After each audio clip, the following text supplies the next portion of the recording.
প্রথম স্টার বাক্সে খাবো আজকে, দেখি কি পাওয়া যায় ভিতরে। পোর্ক না থাকলে এগুলো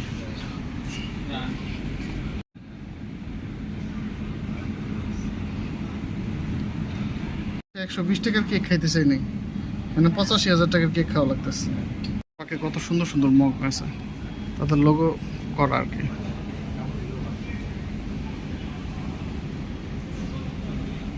আর কিছুতে আছে ভিয়েতনাম হানয় সিটি, এই টাইপের মগ। কাপও আছে, বড়গুলোর দাম মোটামুটি 400-500 টাকার মতো আসবে মনে হয়, ছোটটা একটু কম। ভাব জিনিসটা দেখতে বেশ কিউট।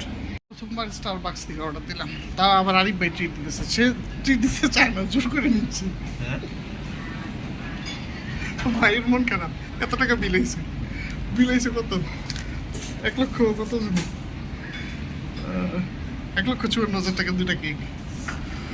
এই হচ্ছে 1,54,000 টাকার কেক। আর না, আমাদের কাছে আরো কত লাখ টাকা বাকি আছে। এই যে 1,54,000 টাকার কেক দেখেন, রিচ ম্যান 1,54,000 টাকার কেক খায়। বাংলাদেশের জিডিপি পকেটে ঘুরি সব সময়, ঠিক আছে? না, রাইট, এটা সত্য।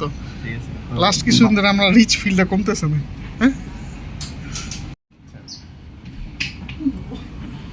খান একটা ভালো আছে, হ্যাঁ। 1,00,000 টাকার কেক খেতেছি। এই তো খেয়ে একটা রিভিউ দেন ভাই, যথেষ্ট পরিমাণ হোক না। কেকের দাম হচ্ছে 1,50,000 টাকা। 1 পিস না ভাই, 2 পিস। ও সরি, 2 পিস 1,00,000 টাকা। That means 1,54,000। 76 বা 77,000 টাকা এরকম। ইয়েস। কেমন স্টার বাক্সের কেক? লেওরা যত পাবে তত আগে না, ঠিক আছে? ব্যাপারটা এরকম হয়েছে, দেখতে সুন্দর লাগে বাট খাইতে এরকম লাহামরি লাগে না। স্টার বাক্সের 80,000 ভিয়েতনামিজ ডং, এটার কেক। চলেন এটা ট্রাই করি। বিসমিল্লাহির রহমানির রহিম। মেয়ে কি করে? এটা আসলে শুষ্ক মেরে নিয়ে বুঝা গেছে? ভাপা পিঠা আমরা যদি না খাই, বাসি হয়ে গেলে যেন ওরকম ঠান্ডা, কিন্তু জিনিসটা মজা নারিকেলের। আরে বেরিয়েছে ভালো লাগে, আমার কাছে খারাপ লাগতেছে না, ভালোই লাগতেছে। পয়সা খেয়ে দিব আবার। ইন্ডিয়ান যে সব ছিল তখন দিয়ে খাইনি, রাজি হয় আরেকটা যে না ভাই। এয়ারপোর্ট গিয়ে খাবো, কারণ আমার চিন্তা হচ্ছে এয়ারপোর্ট গিয়ে যে খাবো বিল আপনি দিবেন। No problem. সে বিল দিতে রাজি না, যোগ্য তারা বিল দেওয়াচ্ছে। এটা মূলত ছিল হচ্ছে চকোলেট কোকোনাট কেক আর কি। কেকটা নারিকেলের, কেকটা খারাপ। আরে বের সত্যটা ভালো লাগে না, কিন্তু আমার কাছে খারাপ লাগে না। তার কোনো খাবারই পছন্দ না। আর স্টার বাক্স সেটাও পছন্দ না। ইটস ওকে, কারণ বিল সে দিবে আবার কি। বা জিনিসটা হচ্ছে টেস্ট এরকম যে খেজুরের গুড় দিয়ে নারকেল খেয়ে যেমন কেকটা এরকম, যদিও এটা নারকেলের কেক, বাট একটা খেজুরের গুড় টাইপের ফ্লেভার আছে। কেকের যে সফটনেস সেটা নাই, একটু হার্ড একটু dry, but taste good. Star বাক্সের টিস্যু দেন, মানে এইটার টিস্যু তো আরিফ ভাই খাবে, কাটবে আর চোখ বসবে। এই পানিটার দাম কত? আবার হাফ লিটার না, এই পানি 450 ml কত? 55,000 টাকা।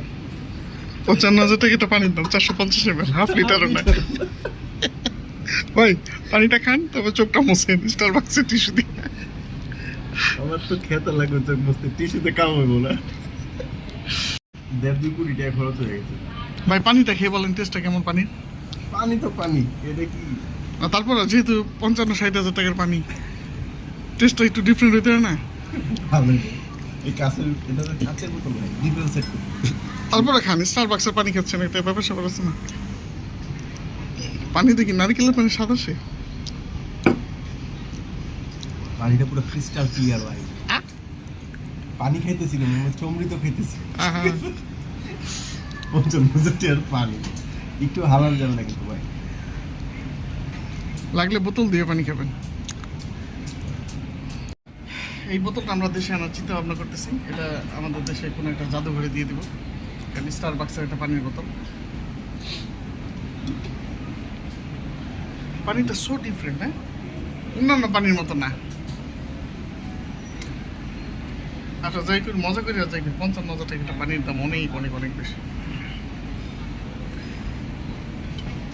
আমি কইছি ইন্ডিয়ান দোকান থেকে খাওয়াটা খেয়ে লই না, এয়ারপোর্ট গিয়ে খাবো। এই যে এয়ারপোর্ট গিয়ে এখন খাইতেছি, আর খাবেন এয়ারপোর্ট গিয়ে। মই যারা হানয় টানয় আসেন, যেখানেই যান আসলে এয়ারপোর্টে খাবারের দাম অনেক বেশি। যেমন আমি থাই ভাতের 10 বাত দিয়ে একটা পানি কিনতাম, এয়ারপোর্টে এসে আমার সাথে পানি ছিল না, দিয়ে 40 বার, তারপর নেওয়া লাগছেন, কিছু করার নেই। আমাদের দেশের এয়ারপোর্টও ছিল এখন ভালো এক হিসেবে। তার ছিল আজকে আমরা স্টার বাক্স খেলাম। এই ট্রিটটা পুরো দাঁড়িয়ে পেয়ে হবে। সবাই স্টারবাক্সে আসো আর ইচ্ছা মতো রড নাও। ওকে, স্টার বাক্স থেকে আল্লাহ হাফেজ, টাটা, বাই বাই।